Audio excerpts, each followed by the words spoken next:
So nabali man ang kuan mga badi no, istan ani mga badi ato ning gilingon mo ni siya ang kuan mga badi. Wala ang electric pa no, istan pa mga badi. So nabali man kuan badi. So kita na to paagi karon mga badi no, mo na siya.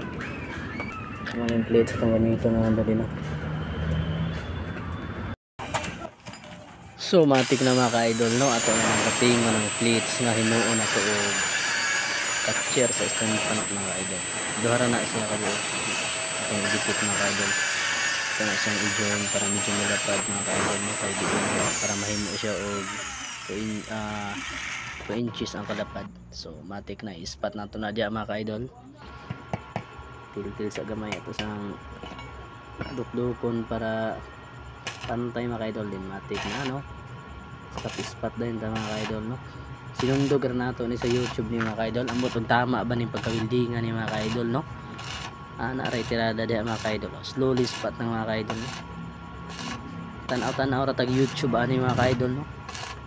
Ngani ray pagbuilding dali ra makatuon mga idol basta ato lang yung sundugon din isulod og tarong sa atong hunahuna ang mga tirada mga idol no. Uhahay kaayo mga idol. So matik na ispat nato na diya mga idol oh.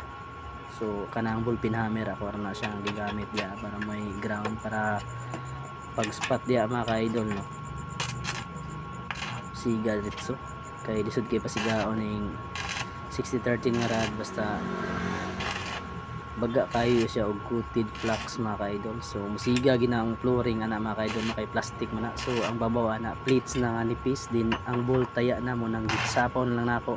Automatic ang gi-join ako nga duha ka plates para ligon. So muna siya mga idol spot lang slowly lang upat ka side. So muna nang stand pan mga idol ako na sitting niya mga idol matic na spot na automatic mga idol para ligon siya ato nang i-penetrate or i-weld around sa iyahang pipe nga diuno mga idol no.